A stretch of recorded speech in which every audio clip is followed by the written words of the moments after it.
Panelists today, and we have an eminent moderator here. I request our moderator, Ajay Singh Mehta, former CEO of Seva Mandir, to come and occupy the dais. I request our first panelist, Sajal Dant, who is from Anandi and Makam. I invite Kavita Kurugandhi from Asha, a well-known person in the sustainability sector, to come and occupy the dais. And happy to introduce and welcome Sangeeta Singh, who is heading the street food program of National Association of Street Vendors India, which is a new element which we are adding to the food system discussion on the stage. I'm not taking any more time. I'm handing over the session to the moderator, Mr. Ajay Singh Mehta. Welcome. Thank you. So this session is about the invisible factors that might constitute a transformation in food systems. One of the, I think, normative goals for any transformation ought to be about how does one create the capacity for public action that will reverse the locus of governance from being highly centralized when it comes to the management of land and common property resources, food systems, to make them more local and self-accountable. I mean, I think for a long time we have, as a country, we are lucky we are a democracy, and a lot of our legislation is in the direction of democratic decentralization. We had the 73rd, 74th Constitutional Amendment that promised that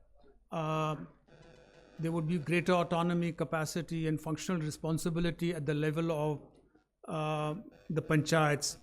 But notwithstanding that, we have not seen many of our progressive policies that are towards participatory management of the commons of land actually being realized. In the decade of the 80s and 90s, post the emergency, there was a spate of policies that were oriented towards people managing their land base, their common property resources, things like joint forest management, participatory watershed management, and then more recently in 2006 we had the Forest Right Act, which also provided for community forest rights.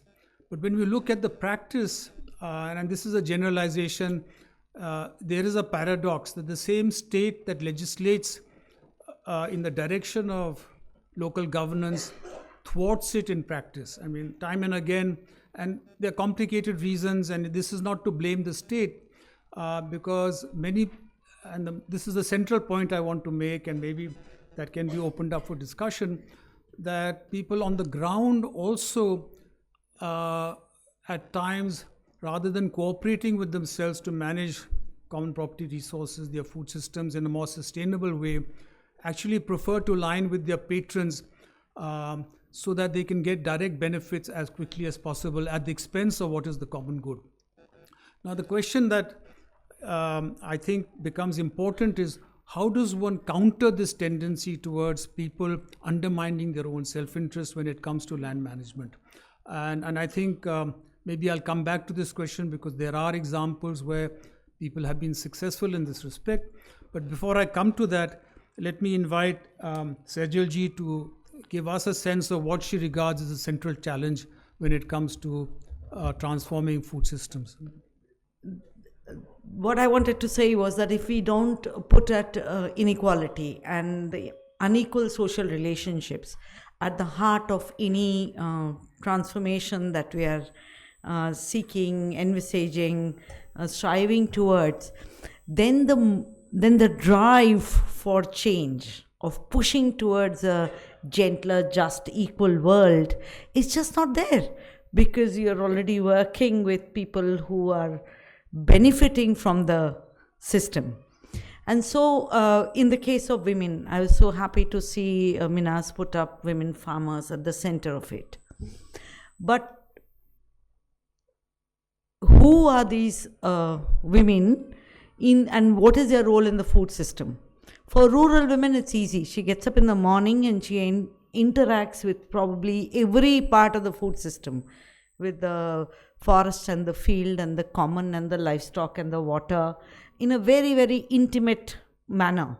So she knows exactly what water is to be used for cooking dal and what water has to be used for washing utensils. So this knowledge that women have from engaging, at least rural women have, from engaging very intimately with their own local context every day in course of their work, is kind of subsumed because we assume that we know how to make this agroecological transitions without considering how localized and contextualized this knowledge is. So as producers, our central question and challenge is that we do not recognize women as farmers. Just last week, we were speaking to a very senior government officer, and he was saying, but, you know, landowners are farmers, but how will we prove that women who are spouses of the landowners are farmers? We all know that landowners are not farmers. Tenurial farm and shareholder and lease is happening, and yet we are not willing to accept that 85% of the small and marginal farms, 70% of the work is being done by the women in the household. So from this, not recognizing not only her acknowledging her labor, but not recognizing her skill and knowledge of therefore designing how it is to be changed, can be a very central problem of how we are changing the production systems. Now, when we come to processing, consuming, knowledge about food, we all know the unequal burden of domestic care work in this country and the world. And it's a big elephant in the room that we are not willing to address and change or challenge. We don't think that can be shifted and things will be as it is. But if you're doing 9 times the work of men in domestic and care work, it makes your day 14 hours. And you are the most malnourished, the most hungry, the most anemic. And you're carrying this huge burden of work. And if we are not going to address that for changing and challenging the way food systems work, Indian food diets are very healthy because we eat at least 2 fresh cooked meals every day. Are we wanting to change that? No. But are we wanting to change the fact that it cannot be only the women and the girls' jobs to do that? And if we don't address this, I don't think we are talking of food system transformation. So unequal care burden is one, recognition of women farmers is one. And lastly, I'm going to state the problem with all of our CSO friends and campaigns here. Working with women is not working on gender equality. So let's be clear on that. Just because you work with women, it is only per se, and we know the history of microfinance, and now that's translating into the history of agroecological work. We are not doing anything to change it. And lastly, a small problem. I come from Gujarat, 4,800 years back, 2400 BCE. The koita that is there in the Lothal Museum is the same koita that most women are using today. Koita is what you used to weed. क्या कहते हैं पता नहीं. Sickle. So I think while we are talking of technology and efficiency, we have not got the basics right on drudgery reduction. We are using technology that's replacing agriculture labor, replacing a large set of livelihoods. And that is also a central problem. That if today in India, we have a huge challenge of 77% being employed in the agriculture sector, of which only 27% are probably main workers of some kind of direct paid employment, and the large majority are in unpaid employment. For me, that's a challenge that we need to also centrally address. Thank you, sir.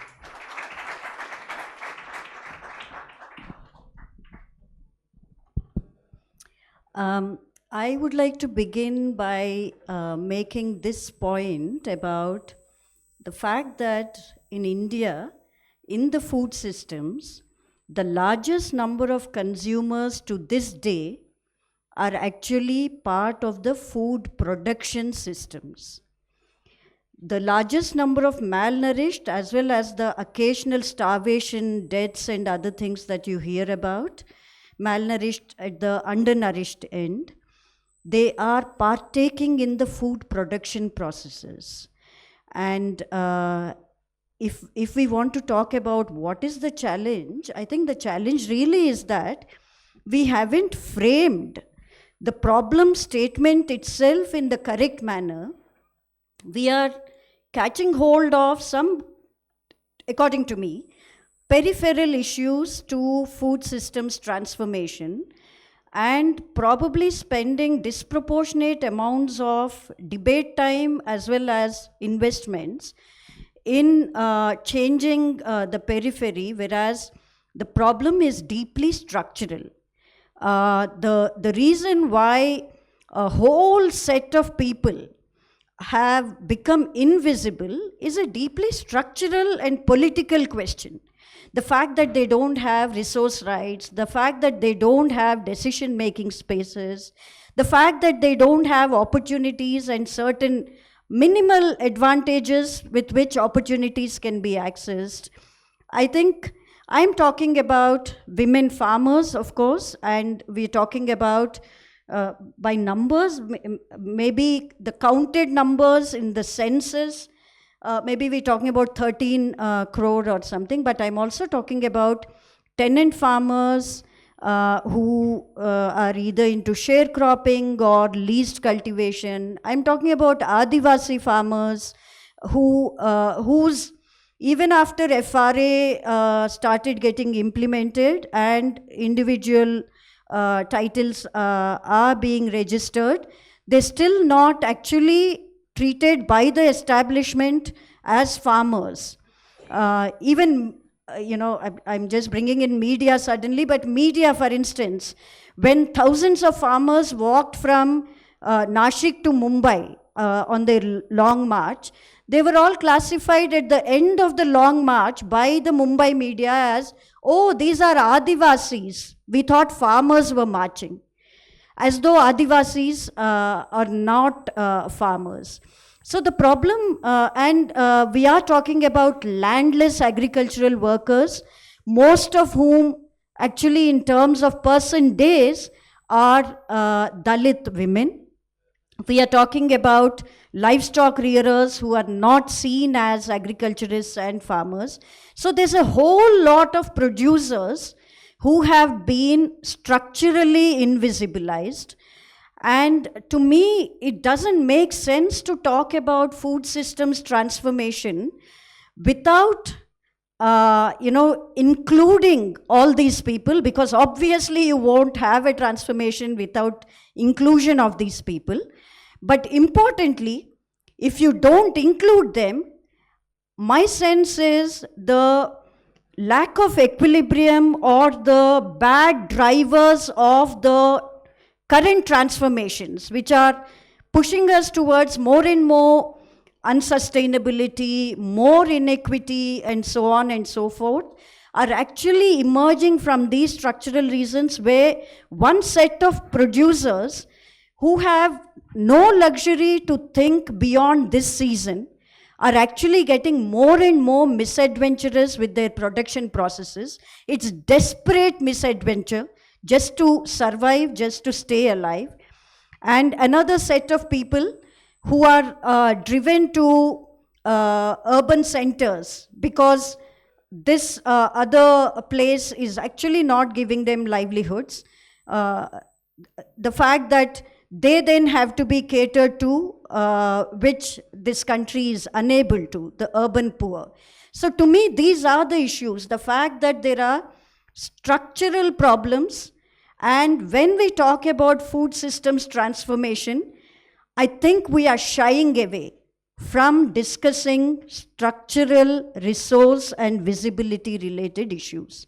We shy away probably because there are too many urbanites conversing amongst themselves. Maybe there are too few people grounded in the grassroots who have been exposed to it. I'm not blaming anyone. I'm just saying that this is our socialization probably. And it's probably because we are not getting onto the table those who are voiceless and who are not seen at this point of time. I'll stop there.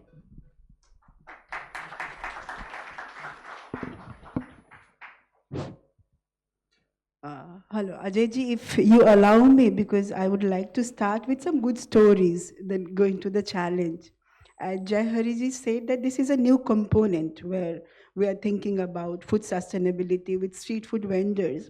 So I'll just give a brief introduction because I'm not sure that everybody now knows about there is a law for street vendors, 2014 Act. So NASWI, along with other organizations, we played important role in getting that law. So now, recently we celebrated 10 years for this law and its implementation.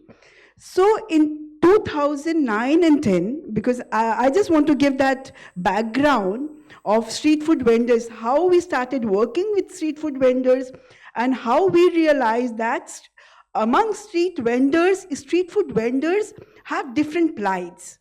So in 2009-10, when we were fighting to get the law, so as usual, it's very tough to get policymakers at one platform.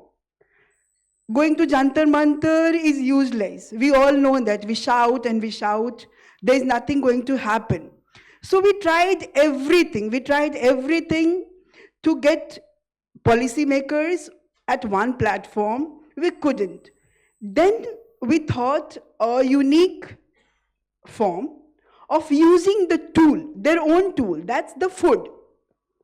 So we use street food vendor as a tool to bring all the policymakers at one platform, and we started organizing National Street Food Festival. So it was long back in 2009, we started National Street Food Festival. The whole motto was to bring stakeholders there. In 2009, few people came. In 2013, then Housing and Urban Minister, she came to the festival. We invited, we had the intention to invite her to show the things and get the law. Our only solo motto was that, to invite her, nothing else. And 2013 she came. Unfortunately, in 2014, we got the law. So that played a very important role. And since then, we are taking it as an important tool, and this year also we'll be organizing 14th edition. So that's a good story. That's a good thing. We took that as a tool to get all the policymakers. Now our challenges are almost same.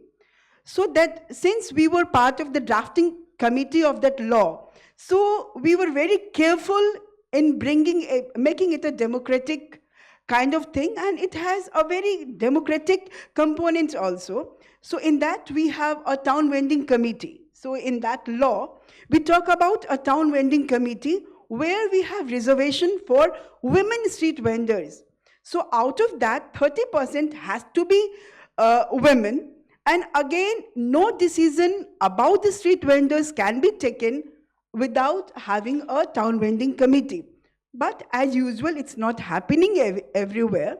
After COVID, we heard about that Pradhan Mantri Swanidhi Yojana.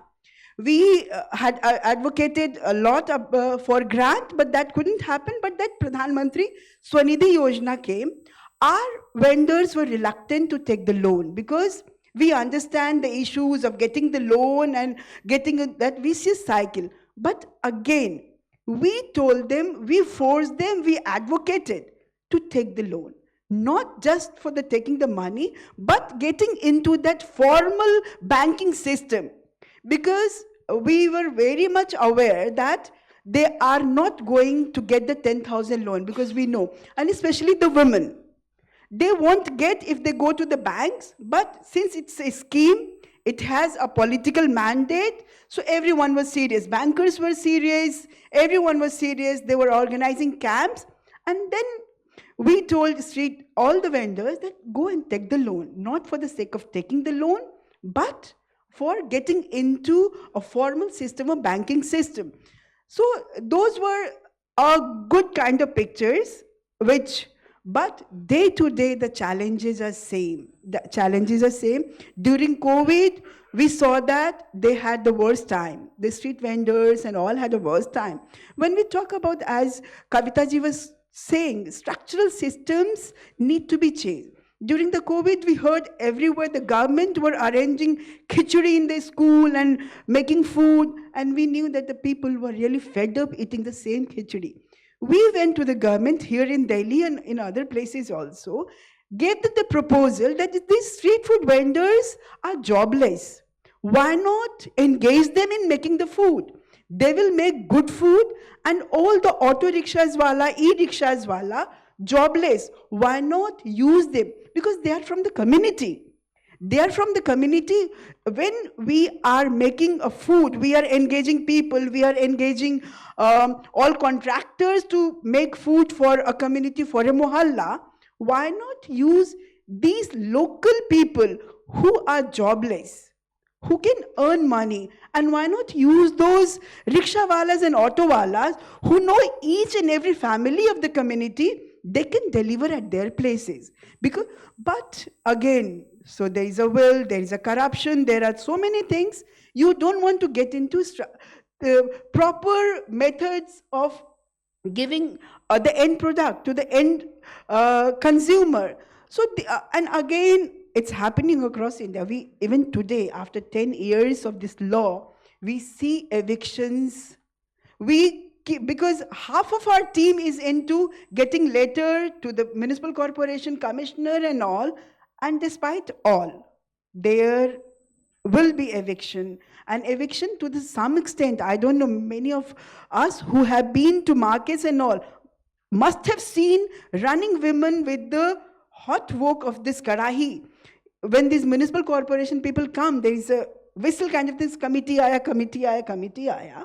And people run with their cylinders, people run with their hot oils. These things are happening. And it's the only, again, the reason is people don't want to regulate them. There is a law, and there is a very smooth and beautiful law. But implementation means someone will not gain. Municipal corporation is not going to gain. The money they are taking from vendors, from the food vendors, they won't get. Because we all know that in cities, in urban India, a large number of workforce doesn't have a house, doesn't have a kitchen.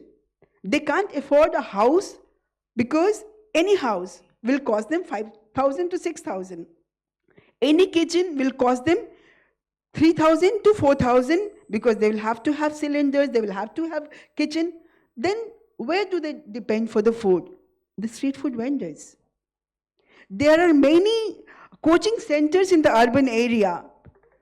Students come from far away rural areas and all. Where do they depend for the food? Because they can't go, most of them can't go to the restaurants and all.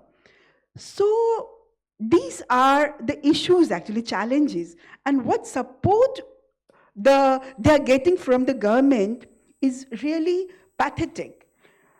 We have started skilling because there are many myths also. There are many myths about street food vendors that they use the used oil. They get the used oil from the restaurants and it's all myth.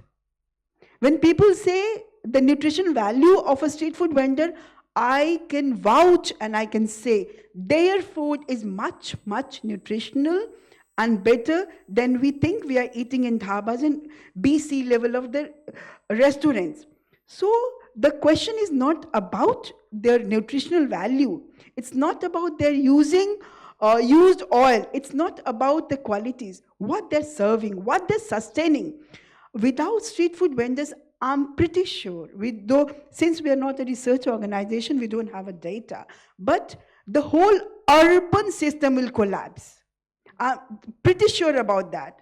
Even, I'm not talking about the street vendors. When we talk about the street vendors, vegetable vendors and other vendors, I'm talking about the street food vendors because a large number of workforce depend on their food.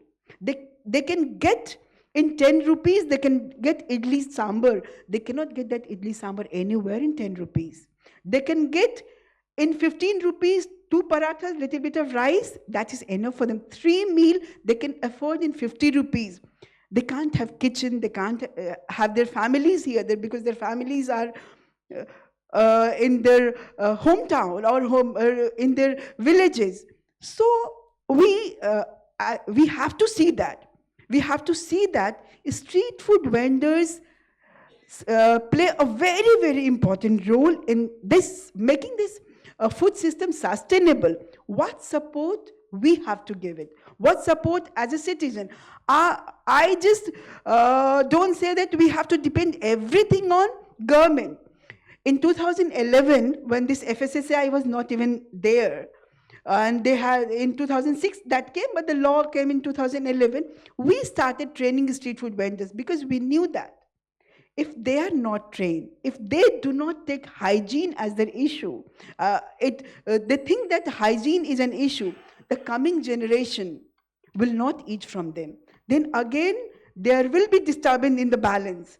So now we started training. So what we feel that, and this, not just blaming the government, we all have to take equal responsibility in making these street food vendors or anyone for the reason, women or others, inclusive and supportive.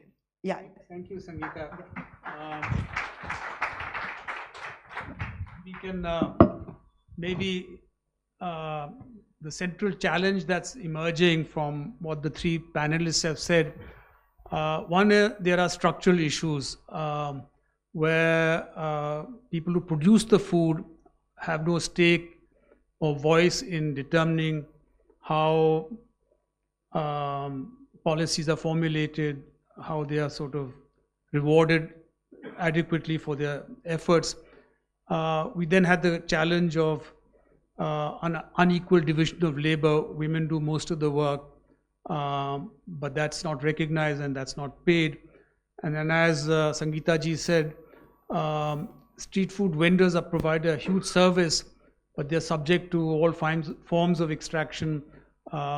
This notwithstanding the law, there are issues of perhaps corruption and so on. So let me put across once again, why is it that in a society like ours, which is a democracy, where technically at least the largest segment of our society are the most vulnerable people, certainly 70 to 80% draw their livelihoods from the informal sector, whether it's farming or whether it's in urban areas, and yet development outcomes don't favor them. I mean, there's a kind of, this may be a sense that the middle class is doing well with economic growth, but that growth is not being shared with the bottom of the pyramid.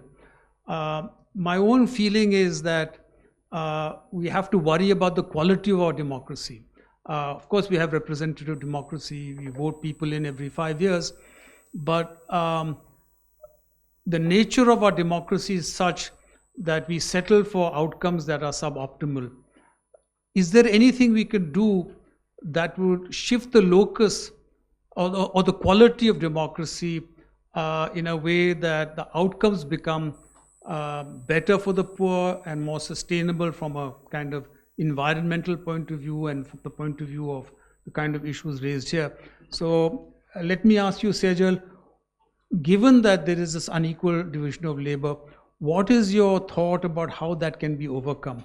What can you do in terms of public action or organizing, etc., that would lead to perhaps this imbalance in terms of gender considerations? I think at the heart of the matter is unorganized. So the first thing is organizing. Are we investing enough in organizing? For gender equality specifically, I feel there's a very simple mantra that one of my mentors, Srilata Batliwala, came up with. We have to look at who does what, who gets what, who decides, but most importantly, who sets the agenda.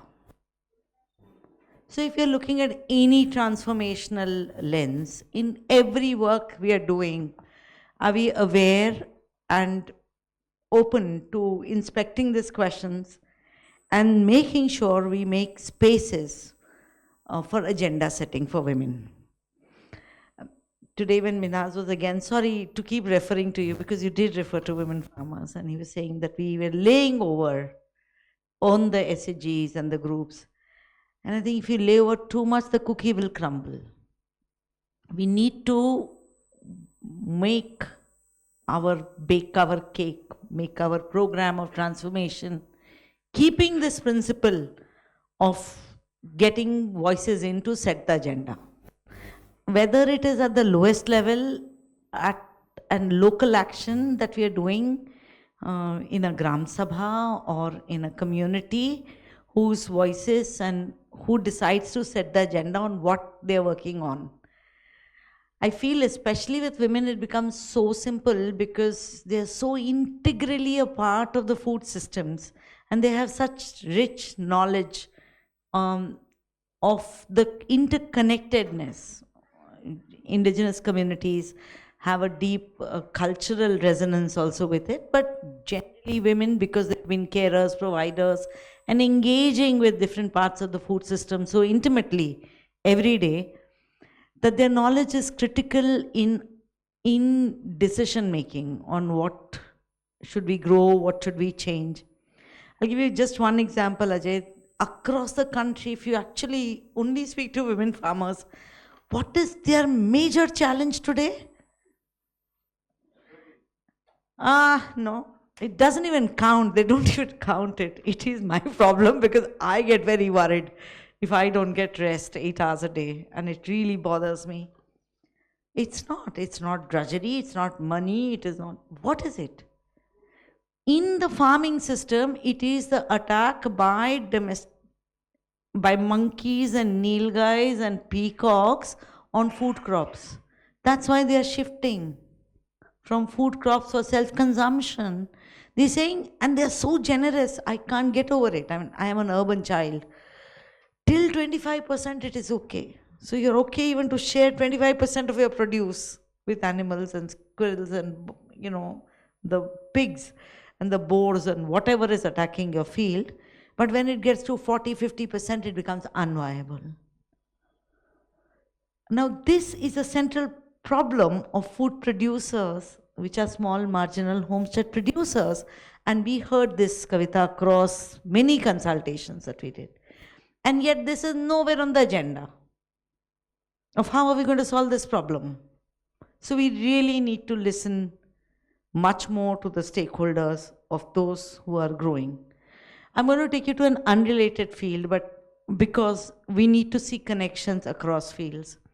In the National Food Security Act, we were fighting for maternity benefits. Of simple reason, because the mother's milk is the food for the infant, and so it should belong into the act, because the act talks of a life cycle approach, and a human being is born, and we need to talk of that. With great resistance, we pushed. It's at least 6,000 rupees. The state is still not giving it. It's 5,000 rupees. Minimum wage in Delhi was 783 for unskilled worker. So you're giving 6 days of wages, while the Maternity Benefits Act gives 6 months of paid leave. How are we going to explain this? If 90% of our women are in unorganized sector, you're talking of a new generation being born, and we all know that they are coming with very low birth weights, a major disadvantage in life as a outcome because of something that is so glaringly obvious that we need to do much more.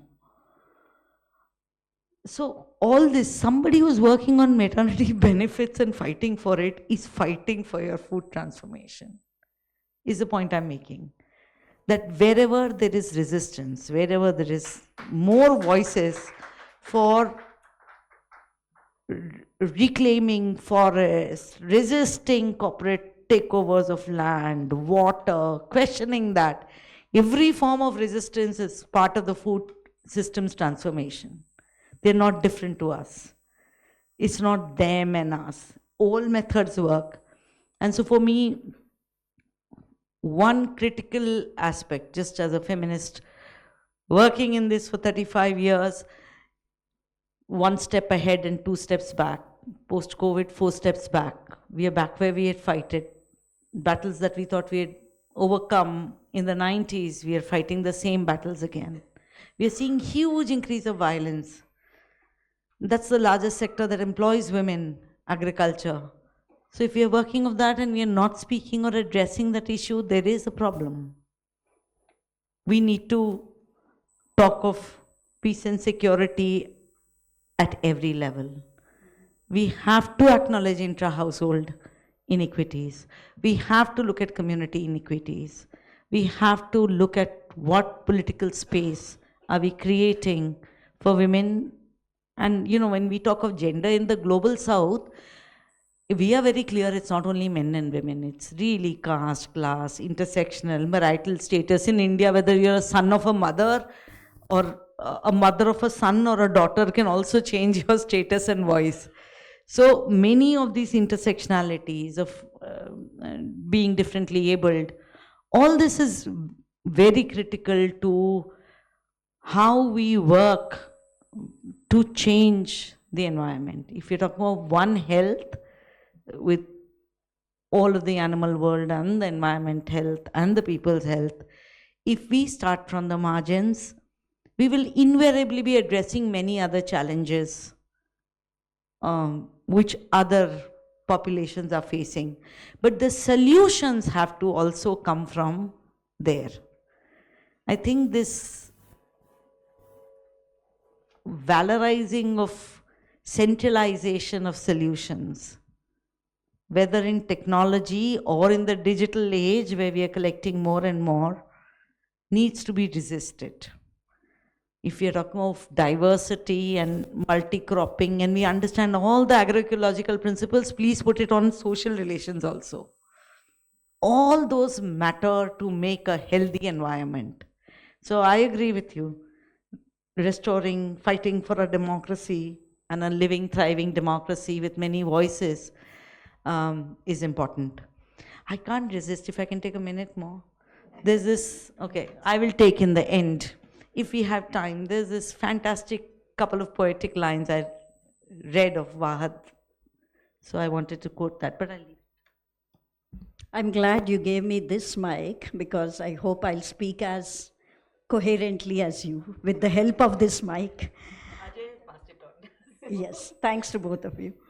Okay, the first thing is that I think we are being audacious in asking for food systems transformation where there are governments in front of us who have not even tweaked one part of the food system the way we are trying to drive it.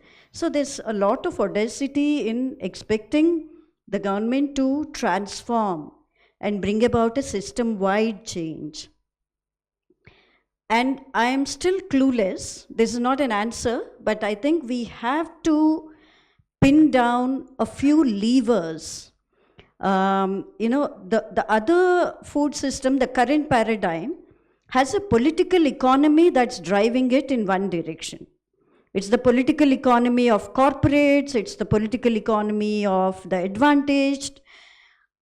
I think we need to find those levers that will sell, that will actually be bitten into for the system-wide transformation to happen. And one can imagine that happening in the medium or long term with the kind of organizing that is needed, and therefore pressure building from ground upward. But in the immediate run, in the context of climate change already being on us and so on, I must say I am throwing up my hands on not knowing what are those levers. But if we can find levers here and there, at least, some Mr. T. Vijay Kumar somewhere or someone else who emerges here and there, I think the very first thing is the clarity around what feminists call as intentionality. Do you have intentionality to transform? Have you understood what needs to be transformed in what direction? I think let's get that intentionality in place. And maybe we should put our heads together on some of those things other than what have been earmarked for parallel sessions here, for plenaries here, and so on. The second bit is to give visibility to a whole lot of invisible farmers. And let me admit it openly, whenever you talk about food systems to me, I will go back to production systems, because to me it is still about production systems in India. The producers being the large number of consumers. I in fact don't want to keep talking about food systems and drive it towards other parts of the food system, because I think there are powerful players at the table there who will immediately usurp the space at the table. I would rather have this at this end and continue to talk about issues with producers, and I think visibility for all kinds of producers is important. At this point of time, India is preparing a farmers registry in its agri-stack. And in that farmers registry, what they have taken almost in toto is landowners' records, straight from the RORs. And it's very clear that that's excluding a whole lot of farmers. And if you continue catering to people getting registered in the farmers registry at this point of time, I mean, small mercies, they've added livestock rearers, they've added a few bits and pieces, but they are not the real producers. The real producers, large numbers of them are still out. I think we need to immediately address the farmers registry that's getting built in this country and talk about other kinds of producers. We've started engaging with it, but if we can take that to the next level of actually giving entitlements and not just identity to all these producers. So the first step is get every producer in, of the kinds that are invisible that we are imagining. The second step is get them at least some scheme benefits. A third step is actually certain statutes that will at least give them entitlements, including for we have in Andhra Pradesh and Telangana, for instance, for lessee farmers, there are cultivator rights acts and so on. Other states have not emulated it. One is hearing that even in states like Gujarat, 35-40% are actually on leased land. And we are very fast creating systems which are actually deepening the entrenched interest by giving DBT, this, that, and the other to the ones recorded in the registry. They're not only parting with their land rights, they don't want to part with the additional direct income support that they're getting and so on. So one whole part of work around visibility to the actual producers and their entitlements.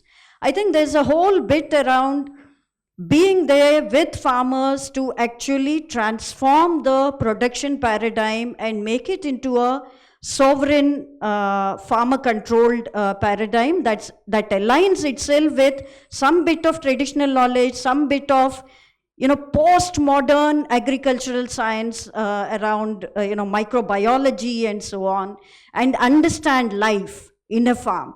And its continuum with other sorts of ecology, the ecosystems outside the farm. That's a big piece of work. Beyond that is about rebuilding markets, completely reimagining markets. We will not be able to do this in any other sector.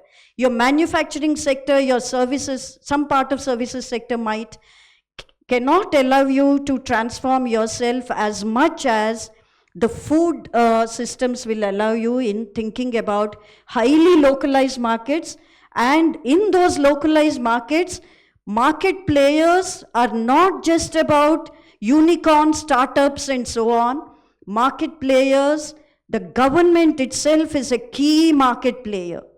Where are we getting that market player to put its money is a key question. I think local markets. And the last point that I want to make is that at the end of the day, solutions for complex problems come in clarity with regard to principles you want to adopt.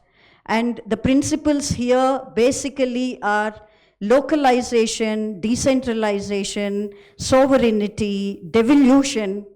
You know, funds are needed for all of this. Where are the funds? They're not even parting with something that they announced as National Mission on Natural Farming, a 3-year scheme. No 3-year scheme will ever create an agroecology paradigm. And they've not even started that scheme in the year that it was announced. And now they are saying in 2 years, so many crores of farmers will be transformed. So let's talk about the right kind of funding. This morning we did hear presentations about funding maybe that will catalyze the government to unlock its funds. But that's a key part, but that also with devolution. I'll stop there. Thank you so much.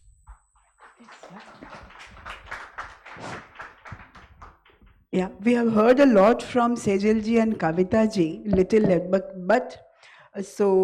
this street food vendor sector is little different and very much urbanized, as Sejal ji said, and because they have different plights, they have different issues. Here in anywhere in urban areas, problem becomes very severe. Many a times, because they leave their place, they don't have anything. The 3 generations are here, and if they have to leave because of any reason, because across India there is a drive going on to make these all roads look beautiful like Singapore and New York. I don't know how many of the planners have gone to Thailand to see the street food streets, because I have seen Singapore, I have seen Thailand, and I have seen the cooperation from the government there. How hard they have worked to make it beautiful. But here, if you meet any bureaucrat, they'll talk fancy things. We'll make this whole area like Thailand. What does that mean? What do they think about? So these are the basic challenges, and I will agree with Sejal ji about the organizing, because we at NASWI believe that organizing is the most important tool. Once they're organized, things become easier. The voice becomes loud, because a single person cannot shout, cannot talk about his or her rights. But when they are organized, and it has worked a lot in street vendors' case also. There are many examples where they got their rights. They were fighting for a long time. Sometimes someone was evicted. When they organized and fought together, there are many violent issues also. When municipal corporation came, the whole market committee thrashed them back. So that organizing is very, very important when we talk about informal workers. Once they're organized, the power comes there. And then what we felt with street vendors, that capacity building is again very important. They need to know their rights. Because in 2014, this law was there. And it feels very painful when we go to vendors, our own members, and they say, no, I do not know much about the law. So the capacity building is also very important, because once they know about their rights, they can at least talk confidently to the people coming there, because they have to face eviction almost every day. And there is a peculiar problem, because I don't know how many of us know that they have to pay. Most of the vendors have to pay money to a local goon, could be a local leader who would say, I'm here to protect you, and he doesn't do anything except taking money and giving it to police or mafia or anyone. Then they have to give it to the police, the local beat constable, and again the municipal corporation. So there's so many holes, as you were saying, the 25%. Here they're happy with the 50% even there. Many people say they do so good. They sell every day. I see 500 people eating tikkis from him. He must be earning a lot. But you go and talk to the person, how much he took back. After selling 500 tikkis, how much money he took back. So these are the issues. As I said, there is a law. There is a town vending committee. Now, municipal corporation cannot decide where will be the vending zone, where will be non-vending zone. It has to come from the vendor. Long back we started nothing for us without us. They cannot decide. Now the law says they break the law. Now we have so many cases pending in High Court across India, in many cities, against municipal corporation FIR. Somewhere we get success, somewhere these people are expelled or suspended, or we get judgment in their favor. But again, the issues are still there. And now, after 10 years, what we have realized that fighting has to be continuous. Fighting cannot be like, okay, we got a small success, let's stop it. It has to be a continuous process, whether it is against municipal corporation, whatever it has to be, and it has to be organized effort. It has to be a very organized effort, cannot be an individual. And it has to be decentralized. It has to be decentralized. It cannot be like someone like Naswi controlling everything from national level. It has to be a regional. So a capacity building of leaders has to be, it's also very important. And a capacity building of women. Because when it comes to the women, when this town vending committee started having the meeting, the women we forced them to go to the meeting, because unless and until you show your face, people will not understand. But even if they went, they were the silent ones. They were the silence. They won't, because as a protocol, they have to sign the minutes after the meeting. And they used to sign it without speaking anything. Now we have taken this. No one will sign without hearing it and speaking. And we have seen the transformation. It took us 4 or 5 years, but wherever we work very continuously and seriously, those women who are trained now speak. They speak more than their male counterparts. So I think a capacity building is again another issue. And with street food vendors, this digitalization. What we still feel that women do not have access to the phone. They do not have. Even if we had a in-house meeting, and there are many people in our own organization, I was like, oh my God, where are we? They're saying, ये महिलाएं चाहती नहीं है use करना, ये जानबूझकर बसती हैं. I said, where are you? They don't have the access. Even if there is one smartphone, it will be either with the son or with the man, will never with the daughter. And so even if we take digitalization as a very important transformation issue, because as the things are progressing in coming years, we need to understand, and we need to work on our own people whom we work with. So if we are talking about the transformation of women street food vendors, women street vendors, we have to look into all these factors. And as you said, Sejalji, very correctly, that one issue, when we talk about the food, this one issue, everyone fighting for an informal worker or a woman, we all are together. And we have to make it a very inclusive thing to make it sustainable. Yeah, that's it. Thank you. Thank you very much. So one of the things that seems to be common is the whole notion of organizing. And I think in the Gandhian discourse, he makes a distinction between satyagraha, where you organize for a public purpose, or duragraha, where the mechanisms of organizing are for the sake of power in itself, not for a public purpose.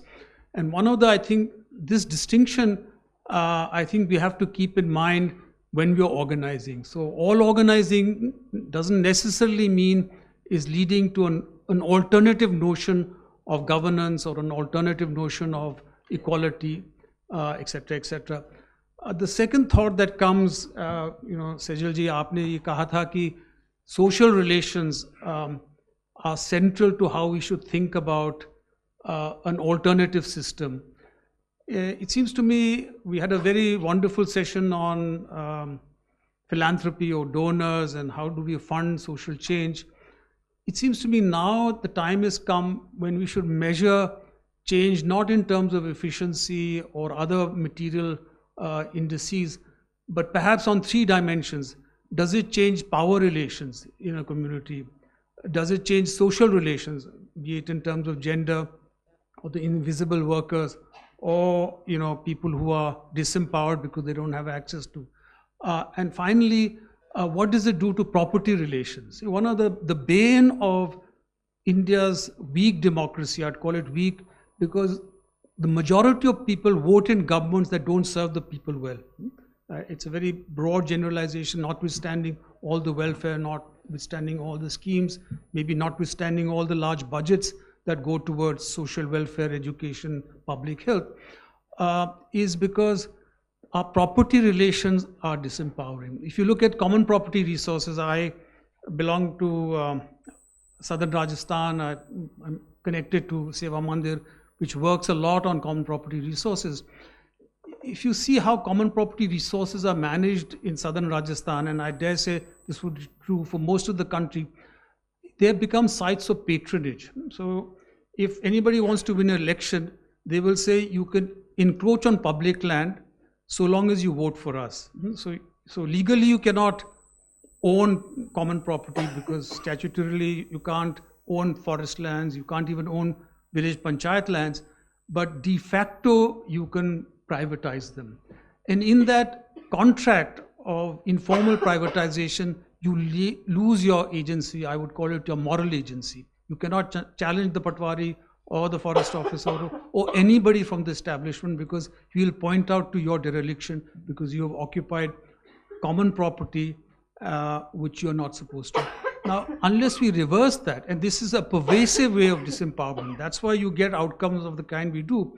We have Panchayati Raj, but are they accountable to the poor? No, because on another ledger, on another dimension, they are compromised because they've taken these kind of advantages. So my suggestion is that to donors and to the policy discourse, when you are assessing what is a good intervention, you must possibly assess it on these dimensions: social relations, power relations, and property relations. And finally, I would sort of, I do belong to the voluntary sector in some ways, the power of constructive work. So, we have on the one hand a very rich tradition of movements, and they are responsible of sundry rights, whether it's right to information, right to employment, right to food security, and so on, right to education. But we also must remember there's a tradition of constructive work that is able to make people realize when they are compromised. That is, if you want to run a good balwadi in your village, you have to be accountable for that balwadi. But every time you ask government to run something well, you're not accountable for it being run well. You are simply asking the other to do a good job where you yourself possibly would not be willing to do a good job, because it means attending the balwadi every day. In Seva Mandir, when these Nobel laureates did a study, before they became Nobel laureates, Abhijit Banerjee and Esther Duflo, the extent of absenteeism from the school Seva Mandir was running was 37%, which is very high. We thought we were doing a good job. Government may have been a little higher, but we are close to the level of absenteeism. It is only when we had that internal discourse, what is it that we are doing which is wrong, that we were able to correct it. So maybe I'm going on too long. It's time up. Thank you very much, the wonderful panelists, and thank you, the audience, for being attentive. Thank you. Thank you. For those who still want to listen to my poetry. Here. This is Hajra Wahid. Hajra Wahid's work is at the museum and you can watch it now. But I loved these lines. It is made from the power and the will of individuals and unarmed people, from the extraordinary achievement of ordinary actions of ordinary people daily, actions of tending to listening to, watching over, and protecting. It is survival as revival, resistance as reclamation, resilience as transformation. There's lots. Change is not a straight line.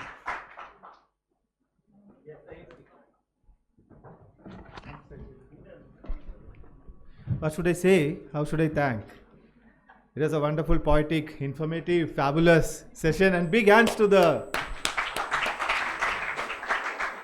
And I am taking one extract statement from actually Sajal. Somebody who is fighting for maternity right is actually fighting for the food system transformation. What a statement it was. I thank the distinguished panelists, Sajal Dan, Kavita Kurungati, Sankita Singh, and also the learned moderator, Mr. Ajay Singh Mehta. Thank you everyone for listening.